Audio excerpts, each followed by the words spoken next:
y'all? Welcome back to From the Red Carpet. On today's episode, we have some set photos for Loki Season 2, the Madam Web film, and a whole lot of news regarding DC. With it pretty much failing, they're adopting a 10-year plan similar to Marvel. So, let's go ahead and dive right in. Alright, so starting off, Season 2 of Moon Knight is officially happening. Mark Spector himself, Oscar Isaac, and director Mohamed Diab are currently in Cairo filming Season 2. What will the plot be? I have no idea. We have a somewhat updated plot synopsis for Wakanda Forever.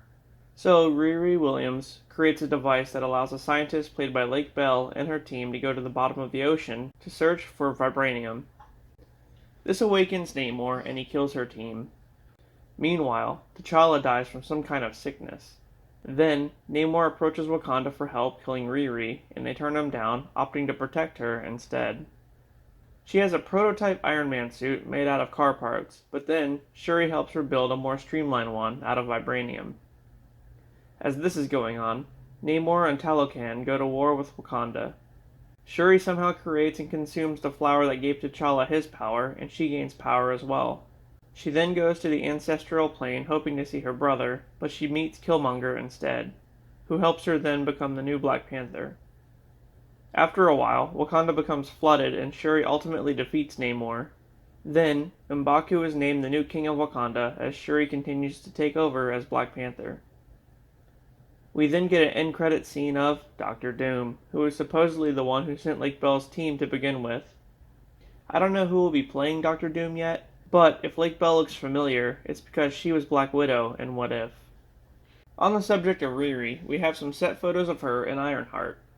Here we can see Dominique Thorne in her suit, which is sadly like 90% CGI. I don't know why they can't just make a full suit.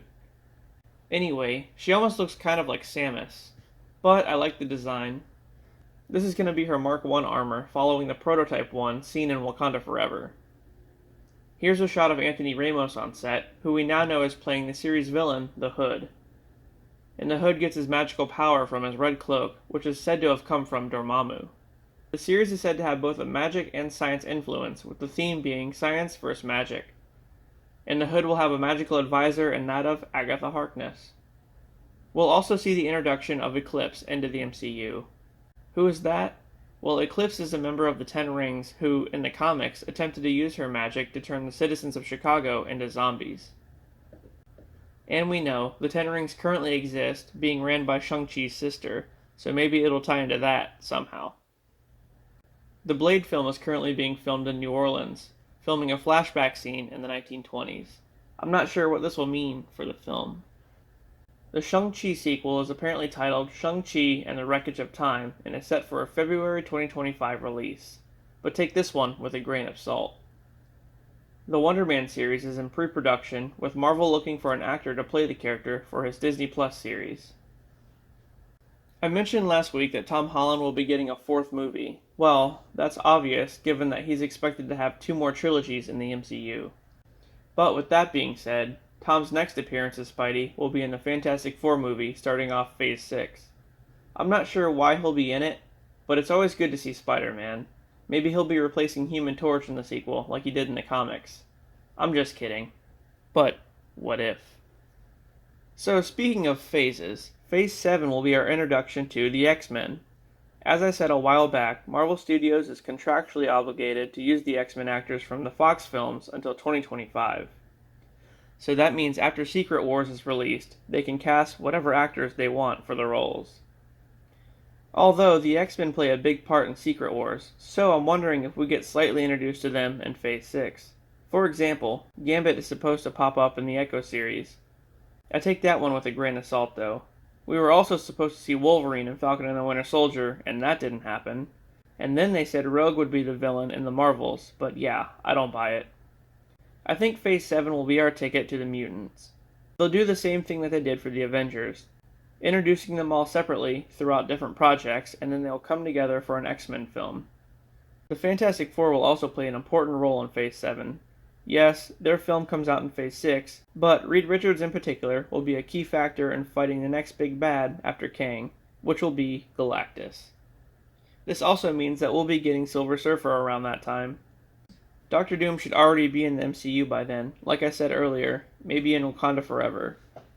But I guess we'll have to wait till November to see if that one's true. And also, Doom is supposed to be a second villain next to Kang in Secret Wars. With the MCU moving more in a cosmic direction after Endgame, and with Galactus being the big bad, it's going to take not only the new Avengers, the X-Men, the Eternals, and the Fantastic Four to take him down. They'll need help from Adam Warlock, the Silver Surfer, who in the comics turns on Galactus and helps defeat him, Nova if he's introduced by then, and maybe even the Celestials. If you remember, in the Eternals film, they show that the Celestials are actually birthed from inside of planets, so with Galactus feeding off of planets, I don't think they'll take to that very kindly. I thought maybe the MCU version of Galactus would be a giant Celestial, but who knows. I mean, honestly, I doubt they'll have a 600-foot guy with a human face just kind of standing around. Loki Season 2 is filming. The series is said to bring back Ravonna Renslayer with a more comic-accurate appearance. I'm not sure if this is the one we saw in the TVA in Season 1, or if it'll be a variant. I do know that moving forward she'll be the love interest of Kang in the MCU. Also, we have some new set photos of Loki and Sylvie. Here, they're at a 70s-looking McDonald's. And we have Owen Wilson as Morbius. Wow! Here's Sophia DiMartino as Sylvie. And of course, Tom Hiddleston on set. I can't wait to see what the second season brings. Last week, I mentioned that M.O.D.O.K would be CGI in Quantum Mania. Then, we got this animated concept art. A lot of fans, including me, were let down by the fact that we won't see Corey Stoll's head on a tiny body. Well, hang on just a minute, because now it's being said that at some point in the movie, the helmet will come off, revealing his face, which is now severely deformed. So hopefully, that's true. We have some set photos for the Madam Webb film. Here, we can see Dakota Johnson on set wearing what appears to be a firefighter uniform. Not only that, but she's with Adam Scott, who I guess just got added to the cast. I wonder who he'll be playing. Recently, it's been confirmed that Johnson will in fact be playing the Julia Carpenter version of the character, which means that she's not the OG Madam Webb. Also, that actress Zosia Mamet has joined the cast. So now, in addition to Sydney Sweeney, Emma Roberts, and Mike Epps, we have 2 new cast members. I don't know a whole lot about Madam Webb, but it looks like the cast is on point. We've got some promo art for Joker, Folie A Deux. Here we can see the silhouettes of Phoenix's Joker and Harley Quinn, who is now confirmed to be played by Stephanie Germanotta, aka Lady Gaga. Yep, it's for real. Also, like I said before, the film is going to be a musical. You know, with the cancellation of Batgirl and postponing The Flash, it looks like Blue Beetle and some other DC projects are on the chopping block. However, Joker 2 is unaffected and has a release date of October 4th, 2024. Speaking of the failing DCEU, as per CEO David Zaslav, Warner Bros. Is planning a complete restructure of it, starting with a 10-year plan similar to how the MCU was created. I guess, like I said, with The Flash postponed, that'll be hard to do. The Flash film was going to serve as a retcon for the entire DCEU. When Barry went back in time, he was going to change everything, making it to where Batman vs Superman, Man of Steel, and even the Justice League never happened. Pretty much anything tied to Zack Snyder. But I guess they have different plans now. Let's talk about some more projects that they flushed. Well, Batgirl, obviously. The Wonder Twins project is also done for. But following this, the future for the Green Lantern series starring Finn Wittrock and the Doom Patrol series doesn't look very bright, as well as the Harley Quinn cartoon, which sucks because it's hilarious. And as I said before, Blue Beetle is up in the air. Warner Bros. Is keeping Shazam 2 and Black Adam, but they're delaying them. DC's president, Walter Hamada, is planning to actually leave the company after Black Adam's release, and they're bringing in Disney's Alan Horn, who jumped over from Disney and is going to help with their new 10-year plan, so hopefully that works. Alright guys, well, that was another episode of From the Red Carpet. I hope you enjoyed it, and if you like the content, please don't forget to like and subscribe for more.